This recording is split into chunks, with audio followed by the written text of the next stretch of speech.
Muchos años después, frente al pelotón de fusilamiento, el coronel Aureliano Buendía había de recordar aquella tarde remota en que su padre lo llevó a conocer el hielo. Seguramente ya lo reconociste, es ya un clásico para nosotros este inicio de la novela como aquel de En un lugar de la Mancha, de cuyo nombre no quiero acordarme, más o menos aparece así. Y sí, pues, sin duda, vamos a trabajar hoy un clásico. Es bien interesante porque normalmente tenemos la idea de los clásicos justo como este que recién cito de Cervantes o de las tragedias griegas, etcétera, pues como muy, muy lejanos. Y entonces enfrentarse a un clásico que apareció mientras vivíamos, que además este en particular, Los Cien años de soledad del maestro Gabriel García Márquez. Esta obra fue escrita en la Ciudad de México, desde donde ahora transmito con un montón de anécdotas.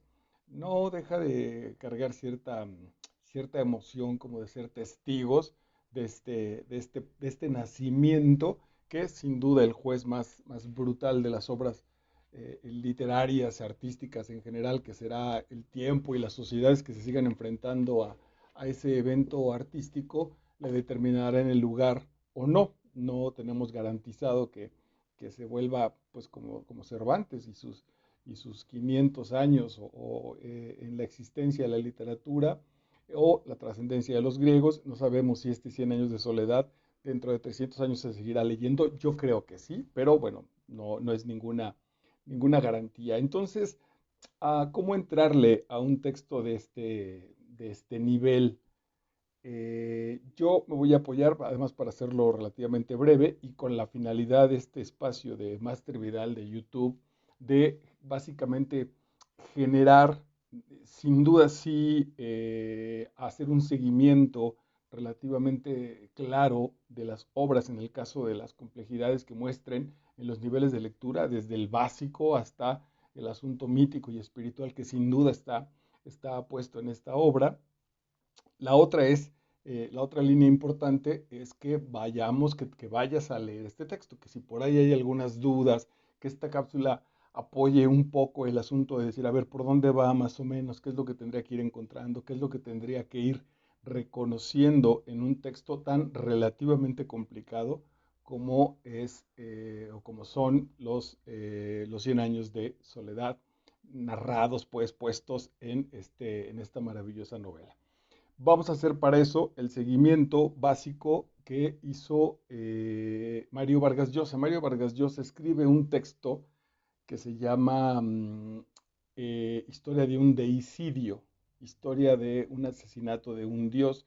Y el planteamiento que tiene Vargas Llosa a partir de los 100 años de soledad de García Márquez, análisis que por cierto al maestro García Márquez no le gustó, sí, en realidad pues no le gustó, pero a mí me hace muchísimo sentido, es un poco árido ese libro, incluso es como tan específico y tan árido que no lo aunque ya lo pude leer, no lo he traído a estas cápsulas. Pero bueno, el planteamiento de Mario Vargas Llosa es que los novelistas, y en particular con esta obra, García Márquez, además de que era su amigo, y entonces Vargas Llosa entiende muy bien todo este universo, es que él dice que García Márquez, como los novelistas, lo que plantea es matar a Dios, que el novelista, el escritor en sí y el artista también, pero el novelista en particular, pretende eliminar a Dios para él apropiarse de su universo. Todo lo que está escrito en una obra dependerá entonces y los caminos de los personajes, los enfrentamientos, los abandonos, las riquezas, las pobrezas, todos los avatares que suceden, que tienen los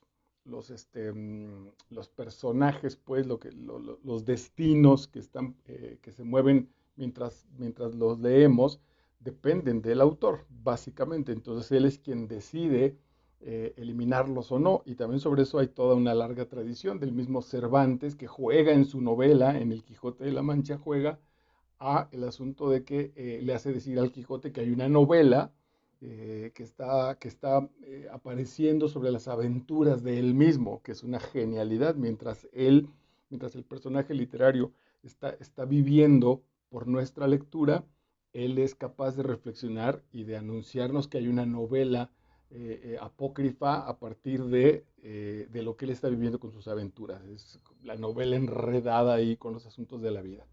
Y entonces, en este caso, dice Vargas Llosa, el novelista es el dueño de eso y por lo tanto mata a Dios, porque si bien Dios es en la tradición cultural el dueño de nuestros destinos y él decide qué sucede, qué pasa, qué no pasa, qué deja de pasar, etcétera, etcétera, bueno, pues en la novela el novelista es el que hace de eso. Y particularmente en Cien años de soledad, García Márquez toma la línea de la familia de los Buendía y, y descompone y recompone y arma y deshace y hace que nazcan y renazcan y se genere la tradición y luego los elimina bajo una especie de toca todo lo que puede, todo lo que se le ocurre a García Márquez en esta línea lo plasma como una brutal naturaleza del Caribe, del calor, de la selva, de estos pueblos colombianos, de la vida en la que la infancia de García Márquez asistió, este calor y todo ese trópico, pues, por llamarlo de alguna manera, que está expuesto en esta tradición. Y toda la cultura como tal, cuando hablo de cultura aquí hablo de forma de vida, de la manera en la que los pueblos latinoamericanos, generalizaciones más, generalizaciones menos, hemos enfrentado la vida y nuestra manera de resolver las cosas, ¿no? Entonces, muy cerca justo de la fantasía, muy cerca de lo mágico, que sin duda alguna García Márquez no tiene ningún reparo en ponerlo aquí. Desde el asunto social y esta compañía frutera que arrasó pues desde Centroamérica hasta las zonas colombianas, Brasil, el Amazonas, Perú, etcétera, explotando la tierra, bueno, pues aparecen ahí como hitos históricos y también cargados de las fantasías en las cuales y las tradiciones de las cuales García Márquez creció, pues, de las que estuvo rodeado. Y, y como menciona entonces Vargas Llosa, García Márquez toma esos elementos y pone lo que toda su potencial creatividad, casi yo diría divina, le permite. Entonces los Cien años de soledad son un texto donde uno entra a un jardín sorpresivo, no con esta magia mística, y no es no tiene esta tradición de los cuentos de la Edad Media, no hay un Merlín, por ejemplo. Está cancelada esa parte porque la magia la tiene la tierra, las plantas, el sol, las pasiones, los amores, los encuentros, los hijos, los padres, las tradiciones, pensaba ahorita en, en este sentido, la servidumbre, la vida relativamente cotidiana, el calor, los frutos, la noche, las pasiones amorosas, sexuales, la violencia, la ternura, la fidelidad, el desengaño, todo eso mezclado y potenciado es Cien años de soledad como una novela, como una invención de un mundo, como la gran novela, como el gran invento de la realidad.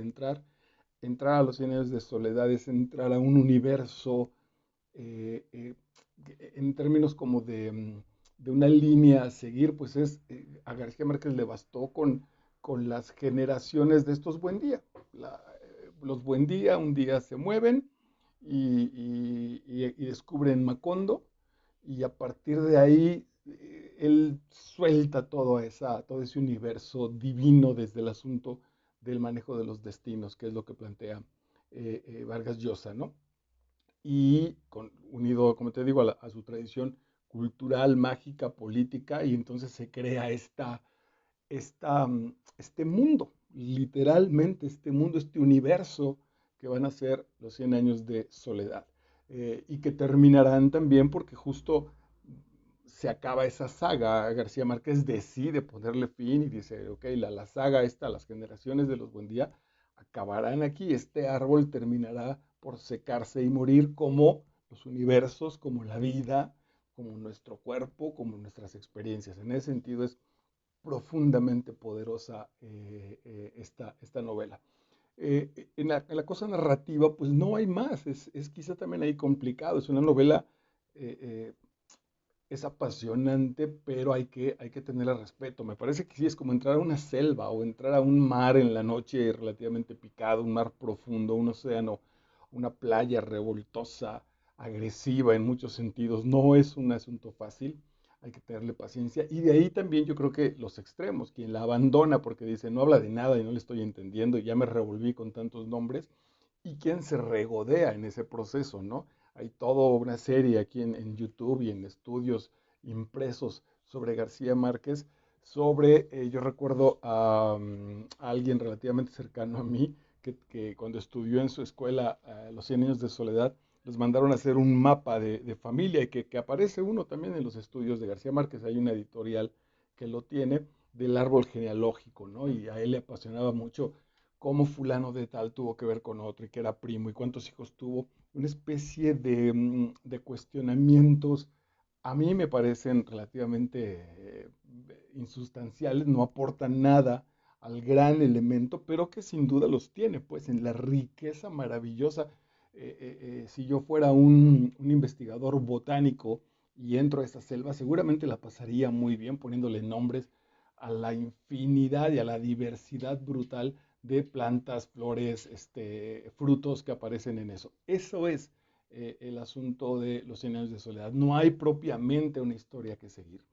Es meterse a un universo este, y lo que hace el gran elemento artístico, la gran literatura, es que relativamente nos pierde en ese universo. De eso se trata, ¿no? Las grandes películas difícilmente reflexionas en el proceso de la película que estás en el cine.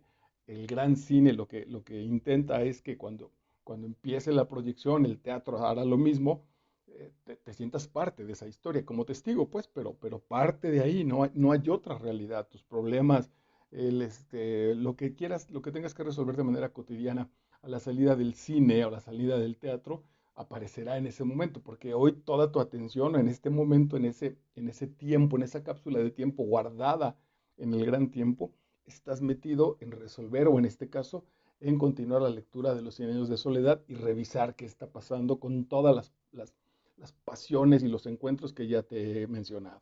Entonces, no está ese proceso y entonces para eso y tampoco tiene un sentido, es que no tiene una lección la novela a diferencia de otras que hemos trabajado aquí que seguramente te quedarán muy claras, tienen relativamente sí como segunda opción, acuérdate que la primera que va a generar el arte y la gran literatura es la experiencia estética, lo primero que estos trabajos intentan es que nos maravillemos de la belleza que nos presentan o de la brutalidad, pero que también resulta estética y que nos quedemos ahí.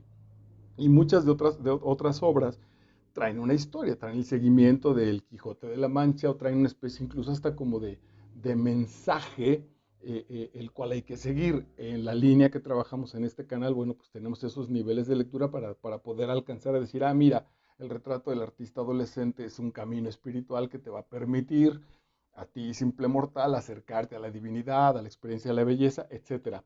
Viene implícito, viene revuelto, digamos, envuelto en todo el gran elemento que es la belleza. Los 100 años de soledad no traen ese mensaje. Pasa algo y tiene un seguimiento, no es un poema azaroso en el cual los versos se van encontrando y no tenemos idea clara de la experiencia estética del poeta que está tirando frases a partir de lo que está viendo, ¿no?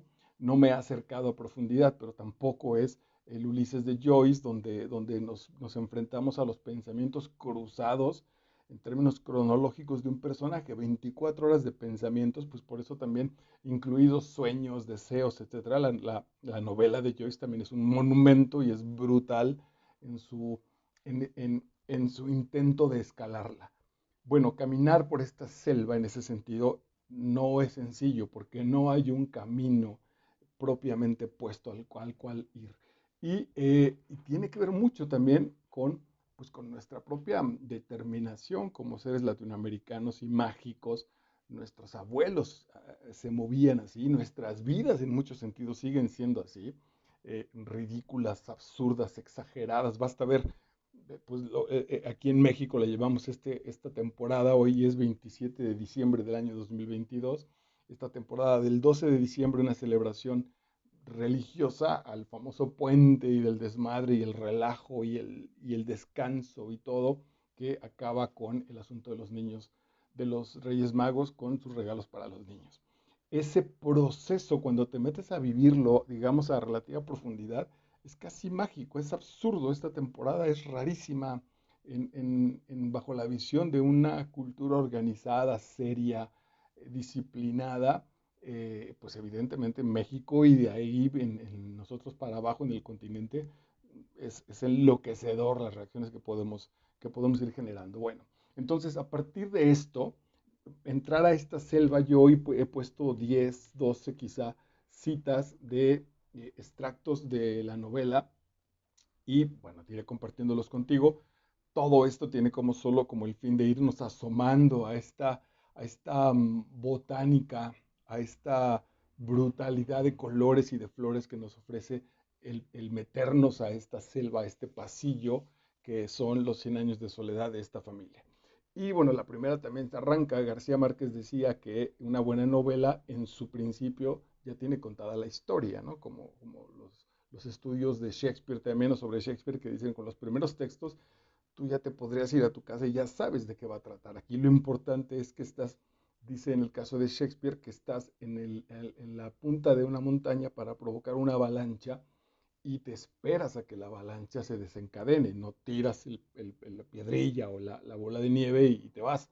Hay que quedarnos a ver el desenlace.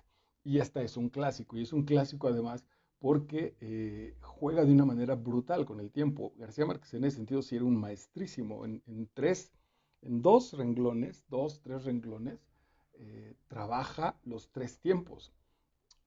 La novela, y esa es una condición de la cual no podemos movernos, es un asunto filosófico, nos movemos en el aquí y ahora. Siempre tu lectura ante cualquier texto se va a dar en el ahora. Podemos decir, antier leí El Diablo Guardián y dentro de algunos años voy a leer Rayuela. Pero cuando abrí El Diablo Guardián hace 3 meses, ese era mi presente. Y Rayuela, que lo voy a leer en un futuro, cuando lo abra y lo vuelva a leer, ese será mi presente. Entonces el enfrentamiento con la realidad solamente la podemos tener en el presente. Ahorita que estás viendo esta charla, parece estúpido que lo diga, pero la estás viendo en el presente. No obstante que la vieras si la viste una vez grabada, ¿no? Te decía que oyes y además no está en directo, solo la estoy grabando, no hay un espectador que no sea yo mismo que la esté recibiendo en este justo momento. Todas las personas que verán esta charla en cuanto aparezca en el canal o quizá muchos años después, va a ser interesante porque la verán en su propio presente, en esa relatividad del tiempo. Bueno, pues con ese enredo es como arranca ya los 100 años de soledad y como es la vida, como tal incluso. Y dice esta maravilla, muchos años después, es decir, estamos en el presente mientras leo una novela, pero en este presente lo que va a pasar va a ocurrir muchos años después, frente al pelotón de fusilamiento, a punto de morir, a punto de que la vida se termine, el coronel Aureliano Buendía ya nos presenta de una vez a su personaje, había de recordar, es decir, en este momento que va a estar en el futuro de nosotros, cuando suceda, él se va a regresar al pasado. Ya tocó los tres, presente, se movió al futuro cuando lo van a fusilar y en el momento en que lo van a fusilar o que ya lo fusilaron o que lo están por fusilar, regresará el personaje a su pasado. En tres pinceladas este salvaje de García Márquez nos pone los tres tiempos en los cuales nos movemos, los tres tiempos mentales en los cuales nos movemos. Muchos años después, frente al pelotón de fusilamiento, el coronel Aureliano Buendía había de recordar aquella tarde remota en que su padre, además con toda la historia y el asunto cultural y la tradición, la herencia cultural, la herencia familiar que ya tenemos, acompañado de su padre en mi niñez, la del personaje evidentemente, lo llevó a conocer el hielo, uno de los grandes prodigios en ese momento. No existía y entonces cuando no se fabricaba esta agua congelada y mucho menos en el trópico, ¿no? El gran cambio que generó y ahí están los paralelismos con la vida. podíamos hablar cuando yo hablo con mis hijos o con los nietos de mis amigos. Y entonces el asunto de la televisión, por ejemplo, ¿no? Cómo la vi yo de niño, levantándonos a cambiar ahí los canales el teléfono, simplemente veía el otro día en internet una cosa interesantísima, que estos teléfonos de disco, donde se metía el dedo en el orificio para marcar los números, las nuevas generaciones no saben qué es, entienden que es un teléfono, pero no saben en ese sentido ni siquiera descolgarlo, ¿no? De dónde viene la palabra que todavía usamos con los celulares ya actuales para decir cuelga. En realidad ya no se cuelga como sí se hacía antes. Bueno, ese asunto de tal revolución cuando aparece, yo recuerdo de niño haber imaginado un día oír a las películas donde la gente se hablaba así como tú y como yo a partir de un teléfono, de una pantalla, y lo hacían en vivo, y nosotros de niños decíamos, ah, está buena la película, pero está muy fantasiosa, eso no pasa, y bueno, pensamos que iba a pasar en 500 años, y lo tuvimos en 15. Eso en la vida es esa metáfora que está planteando García Márquez con la aparición del hielo. Eh, Cómo es que, y entonces el gran asombro, la vida en ese sentido sería caminar por ese jardín, pero asombrarnos. Me parece que hay una invitación maravillosa que jamás la va a plantear Gabriel García Márquez, pero el narrador, el novelista, el artista, casi diría, tiene la obligación de, de afinar nuestra capacidad de asombro. A mí me parece que este es justo ese elemento. Cuando lo leemos y vemos que hay niños sobre todo, pero las personas se asombraban del hielo, algo que nos parece tan absurdo, hay que, hay que meterse un poco más en eso que estamos leyendo para descubrir que la vida es yo diría una brutal lluvia, una brutal tormenta de asombros que están puestos en la cotidianidad más básica. Cómo se mueve la energía eléctrica, el frío, los animales, cómo es que con el calor la comida pasa a otro estado y sabe mejor o no nos hace daño. Todos los procesos biológicos, ya no se diga los procesos mentales. Bastaría entonces, dicen los místicos, con guardar silencio y dejar que el mundo verdaderamente nos dé sorpresas impresionantes. Ahí está la relación del mundo, el mundo y el universo que aparece, pero aparecen para despertar y para mantener y para alimentar y hacer crecer la capacidad de asombro. Solo con ver a los ojos a nuestros hijos o a la persona amada vuelve a surgir esa capacidad de asombro inexplicable. ¿Por qué la otra persona me dice que me ama? ¿De dónde surge el que yo ame a la otra persona? Le puedo poner agradecimiento, enajenación, complicidad sexual, lo que quieras, pero si el punto, incluso ya cada una de esas que estoy mencionando, tiene su propia situación de asombro, de una vida que al abrir los ojos ya es brutal en su entrega como esa selva o como ese jardín y nos asombra todo el tiempo. De eso va la vida y de eso va el universo de los 100 años de soledad. En el otro que seleccioné dice, los hombres de la expedición, atención con esto porque también la vida y los 100 años de soledad son un viaje. Los personajes viajan, aunque no se muevan de sus espacios. Hay personajes que nacieron y murieron en Macondo, pero el viaje mental es el que los hace moverse, casi te diría, de manera infinita. Los hombres de la expedición se sintieron abrumados por sus recuerdos más antiguos en aquel paraíso de humedad y silencio. Anterior al pecado original, está planteando García Márquez la historia de la humanidad, por eso Vargas Llosa decía, mató a Dios y él se puso a reinventar el mundo. Más allá, anterior al pecado original, donde las botas se hundían en pozos de aceites humeantes, como este caldo de cultivo, y los machetes destrozaban lirios sangrientos y salamandras doradas. De ahí las metáforas y las imágenes y el paisaje que lanza García Márquez, casi podemos empezar a olerlo, a sentir el calor, a escuchar los ruidos de esa selva con las salamandras doradas. No podían regresar porque la trocha que iban abriendo, el camino, la brecha que iban abriendo, a su paso se volvía a cerrar en poco tiempo. Esto es metafórico. Esto tiene que ver con cómo andamos en la vida. Porque claro, una lectura barata pondría en una película imaginaria de Cien años de soledad a la gente andando, abriendo el camino, y enseguida que pasa el último surgen las plantas y crecen a 1000 por hora y vuelven a estar a su estado antes de ser destrozadas. No va a pasar, evidentemente, no así de rápido, pero es una metáfora del tiempo. Nuestro presente es tan brutal, vamos trochando, vamos abriéndonos al futuro de manera tan inmediata que basta esto que estoy diciendo para convertirlo en pasado. Eh, El otro día pensaba, junto con unos amigos, bueno, ¿qué sucederá al morirnos? Y la verdad es que va a sonar muy rudo, pero nada, no va a suceder nada. Somos unos testigos, venimos a disfrutar y a asombrarnos de esta vida y por ahí medianamente cooperar con ella para asombro de otros.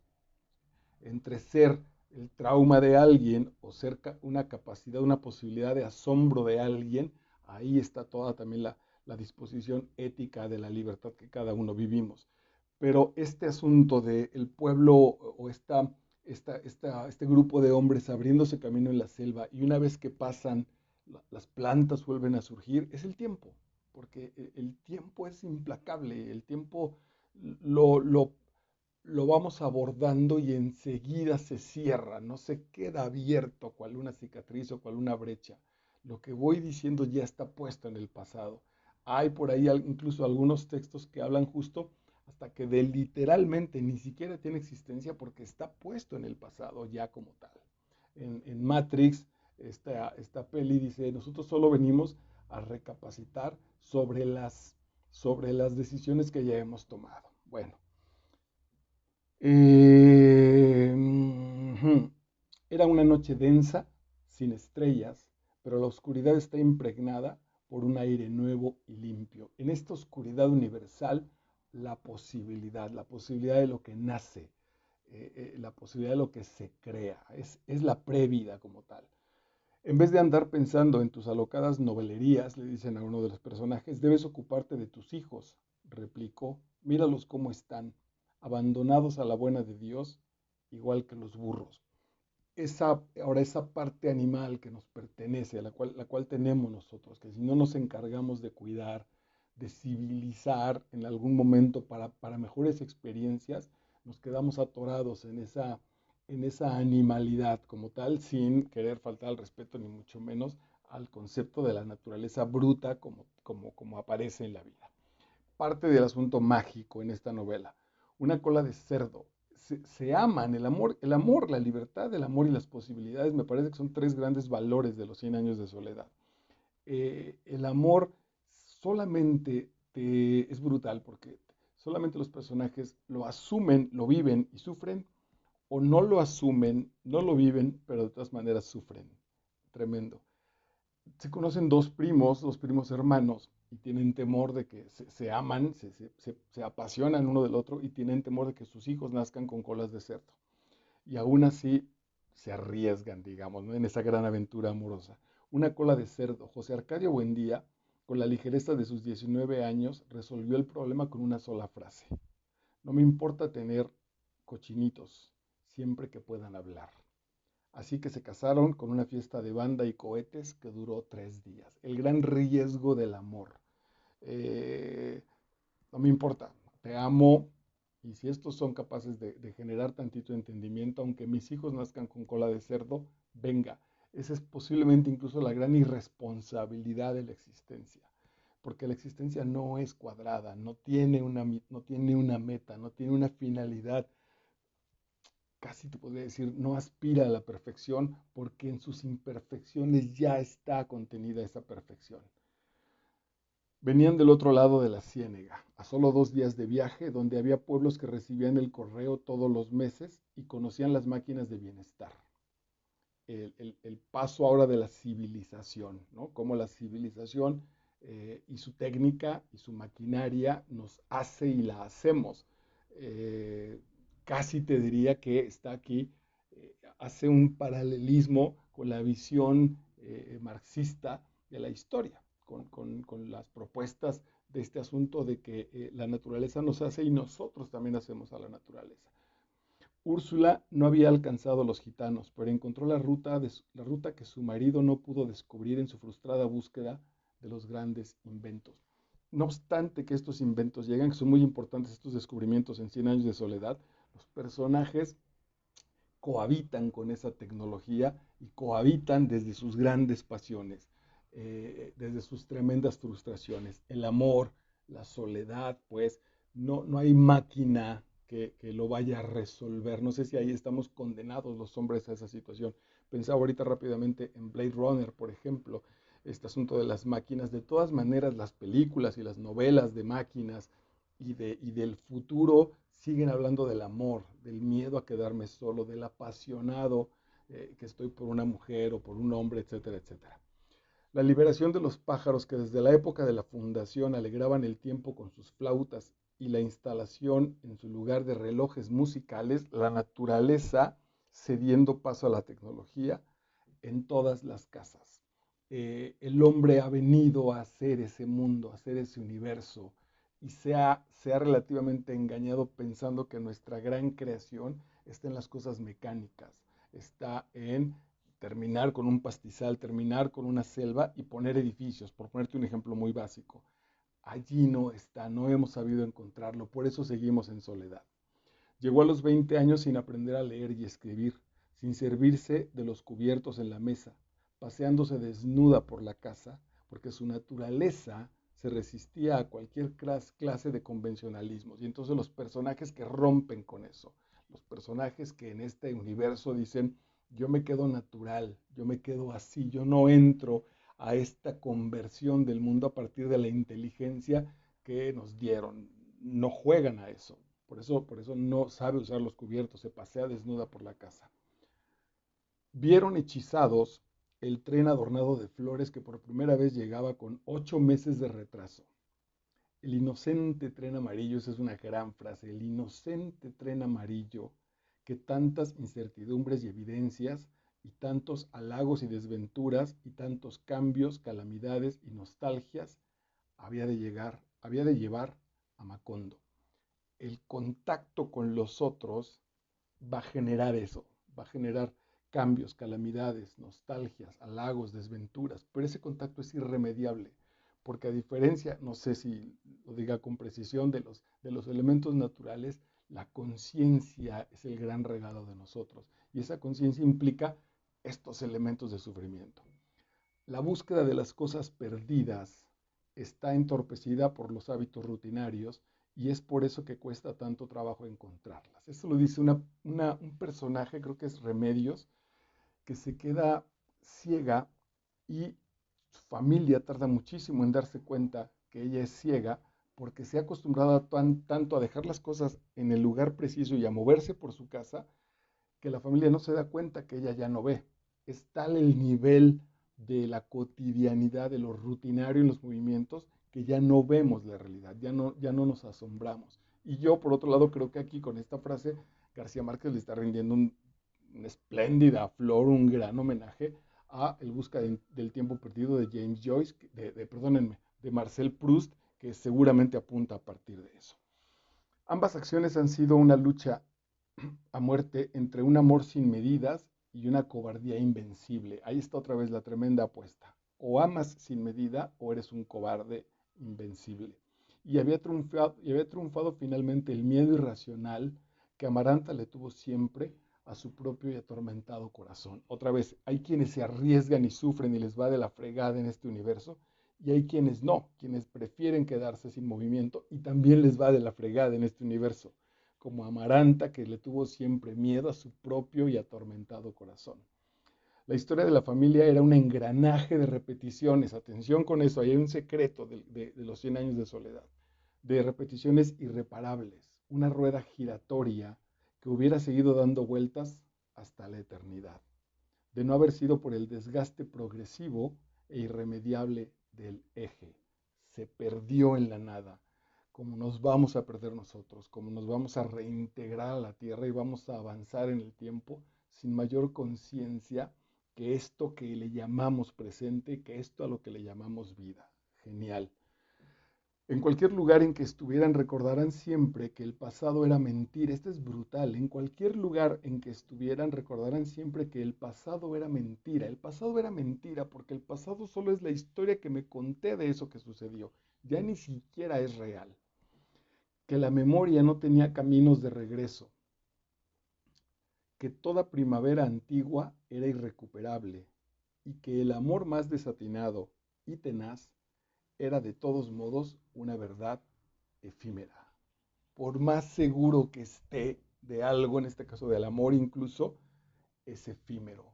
Somos apenas, no me acuerdo quién lo maneja así, creo que es en los cuatro acuerdos, somos apenas un chispazo de luz en el universo.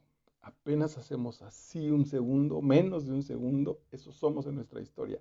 Y no solo a nivel personal, esa es la humanidad como tal, apenas un chispacito así de luz y otra vez esa paz divina, brutal, negra, espesa, de la nada, de ese vacío cargado de posibilidades.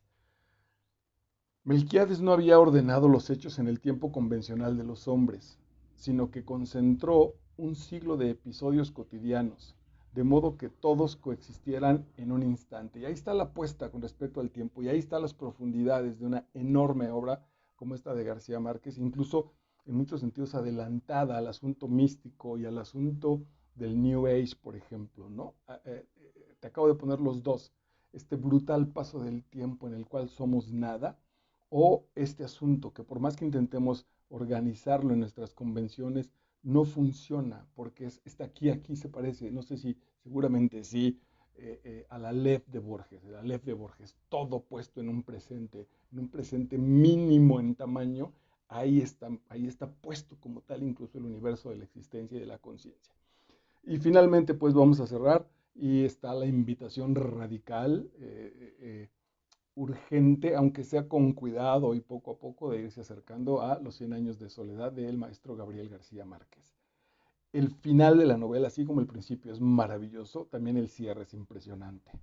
Sería arrasada por el viento y desterrada de la memoria de los hombres en el instante en que Aureliano Babilonia acabara de descifrar los pergaminos. Cuando le entiendas, ahí se va a acabar. Y que todo lo escrito en ellos era irrepetible desde siempre y para siempre. No hay nada que se repita en esta brutalidad de eventos que es el universo, porque las estirpes condenadas a 100 años de soledad no tenían una segunda oportunidad sobre la tierra. Es mágico el asunto, es vive la vida en el presente, porque este momento, aunque repitieras esta charla, no vas a ser el mismo, aunque la repitas continua. La ves y la vuelves a poner, no vas a ser el mismo cuando pasaste por las mismas frases que estoy compartiendo contigo. Eso sucede en la novela, eso sucede en la vida. Entonces, la caricia de mi amada, los ojos profundos de mi amor, el juego de mis hijos, el trago compartido con los grandes amigos, hay que vivirlo a una plenitud brutal porque esa estirpe no tiene una segunda oportunidad sobre la tierra. 100 años de soledad, soy Marco Vidal, estoy para servirte, te agradezco muchísimo y nos vemos en la siguiente entrega.